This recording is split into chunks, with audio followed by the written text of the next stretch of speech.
नमस्कार दोस्तों, मैं हूं अमरेंद्र पांडे। आप देख रहे हैं UPSC optional study IQ channel. मैं समाधान सीरीज पीएसआईआर की समाधान सीरीज के साथ आपके साथ जुड़ता हूं। 15 मिनट की ये क्लासेस होती है और इसके भीतर हम विचारकों के जीवनी को समझने का प्रयास करते हैं, उनके जीवन से उनके व्यक्तित्व को, और फिर व्यक्तित्व से हम उनके विचार समझ सकते हैं। इस अवधारणा पर यह क्लास आती है। हमेशा हम किसी भी विचारक के विचार को तो समझने का प्रयास करते हैं, लेकिन हम ये नहीं समझते कि वो व्यक्ति कैसा रहा होगा और उसका व्यक्तित्व कैसा रहा होगा और वो व्यक्तित्व क्यों रहा होगा। अगर इन दो बातों को हम समझ लें, जान लें, तो उनके विचारों को समझना थोड़ा सा सरल और आसान हो जाता है। इसी कड़ी में हम लोग आज जुड़े हुए हैं एंटोनियो ग्राम्सी या अंतोनियो ग्राम्सी। ये इटली का रहने वाला व्यक्ति है और विशेषकर इसे हम मार्क्सवादी विचारधारा के रूप में जानते हैं। हालांकि इसने मार्क्सवादी विचारधारा की जो तात्कालिक समय में यंत्रवत व्याख्या थी, इसने उस यंत्रवत व्याख्या के स्थान पर उसके सामाजिक, ऐतिहासिक, सांस्कृतिक पक्षों के संबंधों को देखने का प्रयास किया और बहुत सारे यंत्रवत विचारों में संशोधन किया। इसलिए ग्राम्सी को हम लोग मार्क्सवादी विचारधारा में संशोधन करने वाला एक संशोधनवादी के रूप में भी जानते हैं। अगर हम इसकी बात करें तो 1891 में इसका जन्म हुआ था। सरदानिया एक स्थान है एल्स प्रांत का, जो कि इटली में है। वहाँ पर अंतोनियो ग्राम्सी का जन्म होता है 1891 में। और पीछे बोर्ड पे मृत्यु भी लिखी गई है 1937।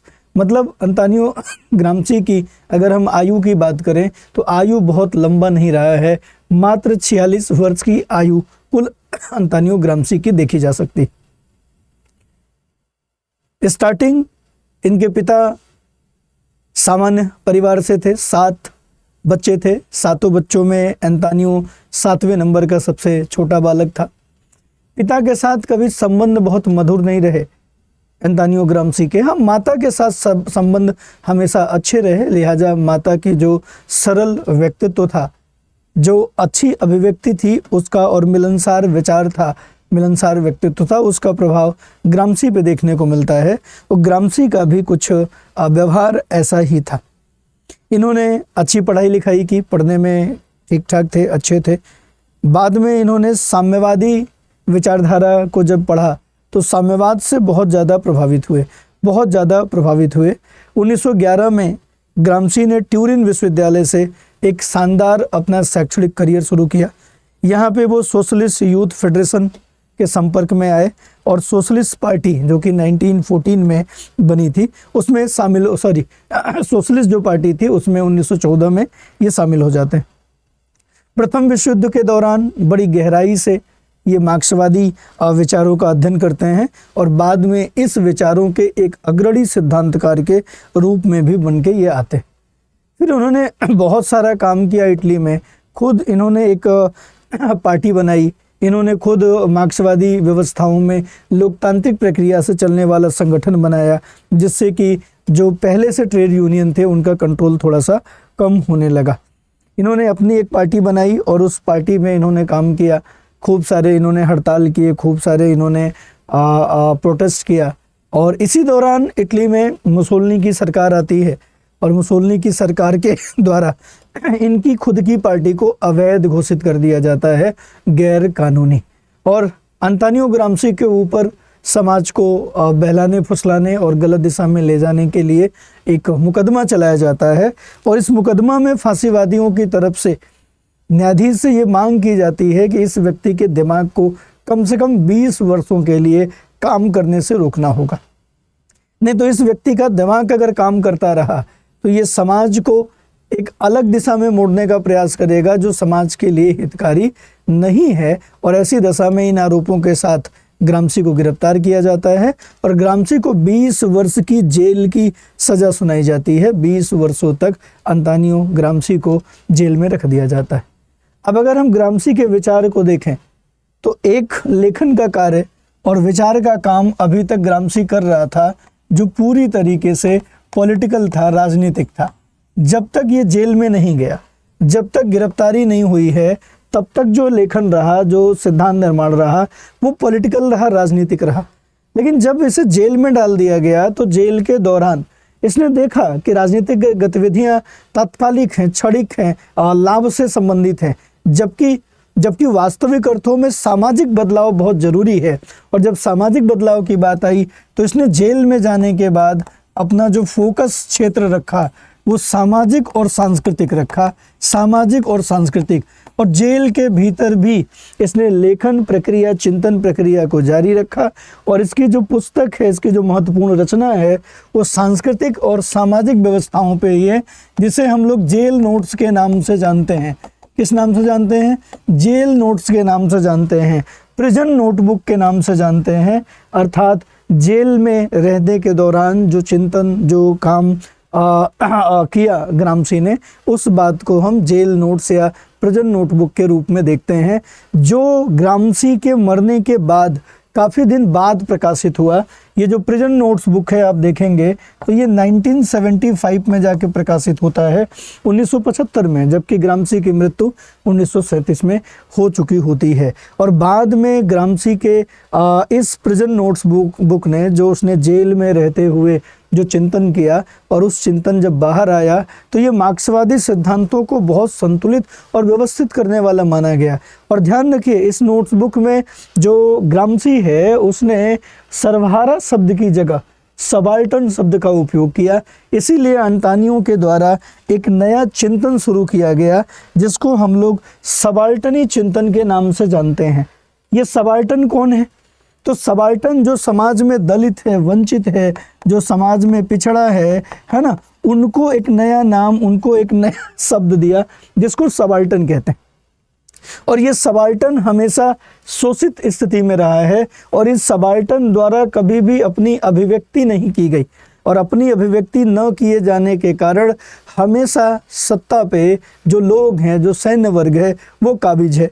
और इतिहास हमेशा सैन्य वर्गों के द्वारा लिखा जाता है, इसलिए हमेशा से सारी जो शक्ति है, सारा जो कंट्रोल है, सारा जो पावर है, वो हमेशा से घूम फिर के उन्हीं शक्तिशाली लोगों के पास ही रहता है। तो एक तरीके से हम कह सकते हैं कि आने वाले विचारकों के जो प्राधान्य का सिद्धांत है ना, जो मोस्का का लौह आवरण का सिद्धांत है, उन सिद्धांतों का बीज इस सबाल्टनी चिंतन में देखने को मिलता है।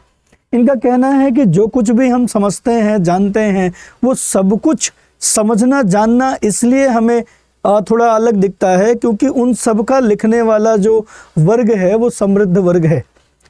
इसीलिए इतिहास में विभिन्न प्रकार के जो चीज़ें हैं वो दिखाई नहीं पड़ती, और सारा योगदान उन समृद्ध वर्ग का ही दिखाई देता है। वास्तव में ये दलित, वंचित, पिछड़े, इनका खुद का जो योगदान समाज के लिए है वो कभी बाहर ही नहीं आ पाया।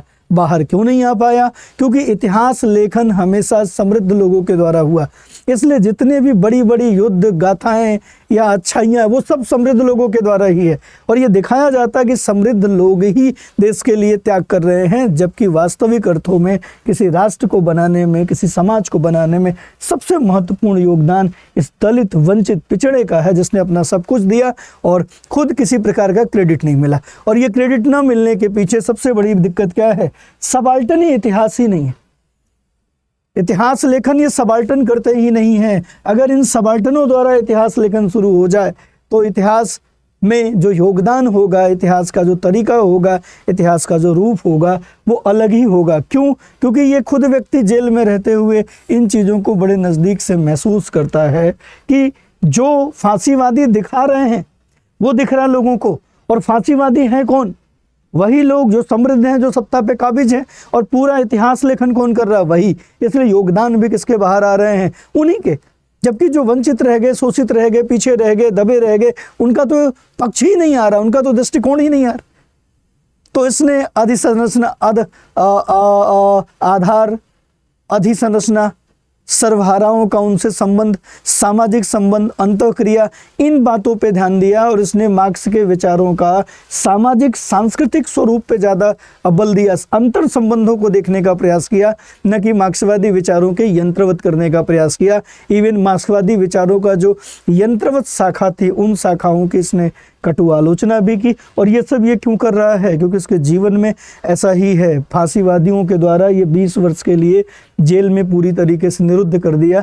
इसका दिमाग अब काम करना नहीं चाहिए, मतलब इसकी बातें जनता तक नहीं जानी चाहिए। लेकिन बातें जनता तक नहीं जाएगी तो एक ही पक्ष दिखेगा ना जो फांसीवादी दिखा रहे हैं, तो उसका दूसरा भी पक्ष है। और उस दूसरे पक्ष को इसने कहा सबाल्टनी चिंतन होना चाहिए, सबाल्टनों द्वारा इतिहास लेखन होना चाहिए। तो इतिहास का एक अलग स्वरूप और दलित वंचित पिछड़े का भी जो योगदान है राष्ट्र निर्माण में, वाकई में इनका योगदान है वो बाहर आ सकेगा, इसलिए सबाल्टन चिंतन पे जोर देता है। तो ऐसे ही इसके जो विचार हैं वो बड़े महत्वपूर्ण हैं और इसने मार्क्स के बहुत सारे भौतिकतावादी जो चिंतन था जिसको शुद्ध यंत्रवत बनाया गया था उसमें बहुत सारा परिवर्तन किया, इसलिए इसे हम संशोधनवादी के रूप में भी जानते हैं। अगर आप इनके विचार को बेहतर ढंग से जानना चाहते हैं, अच्छे ढंग से जानना चाहते हैं, एक एक विचार के परिप्रेक्ष्य को समझना चाहते हैं तो आपको PSIR ऑप्शनल की क्लास लेनी होगी। PSIR ऑप्शनल 2026 के लिए अब तैयार करने का सही समय है, बिना किसी दबाव के आप तैयार कर सकते हैं। अगर आप चाहते हैं कि ऐसे किसी बैच के साथ जुड़ पाएँ तो 10 जनवरी से बैच शुरू हो रहा है। आप देखेंगे कि 10 जनवरी से आपका जो बैच है स्टडी IQ का PSIR ऑप्शनल का वो शुरू हो रहा है। न्यू ईयर बैच है, लाइव क्लासेस टेस्ट सीरीज मिलती हैं इसमें 12,999 रुपये मात्र में AP लाइव कोड के इस्तेमाल के साथ आपको ये बैच मिल सकता है। बैच शुरू हो रहा है 10 जनवरी से दोपहर को 1 बजे। लेकिन ये जो फीस आपको दिख रही है 12,999, ये फीस आप तभी पा सकेंगे जब आप 3 जनवरी की मध्य रात्रि से पहले आप एडमिशन लेंगे। न्यू ईयर सेल 2025 वैलिड है 3 जनवरी मध्य रात्रि तक 12 बजे से पहले अगर आप एडमिशन लेते हैं तो आप PSIR ऑप्शनल 2026 का जो बैच है वो केवल 12,999 में प्राप्त कर पाएंगे। तो देर बिल्कुल मत करिए, आपको जुड़ना चाहिए इस बैच के साथ। और थिंकर्स की बारी है, एक और थिंकर्स हमें वेस्टर्न में देखना है जिन्हें हम हन्ना आरेंट कहते हैं, और पूरे वेस्टर्न पॉलिटिकल थिंकर्स में एकमात्र महिला थिंकर्स हैं जिनकी कक्षा आपको अगले एपिसोड में देखने को मिलेगी। ठीक है, तो चलिए मिलते हैं फिर से। क्लास को लाइक करना मत भूलिए, अपने दोस्तों मित्रों तक शेयर करिए, और अगर चैनल पे नए हैं तो चैनल को सब्सक्राइब जरूर करिए। धन्यवाद, जय हिंद, हैप्पी न्यू ईयर आप सभी लोगों को।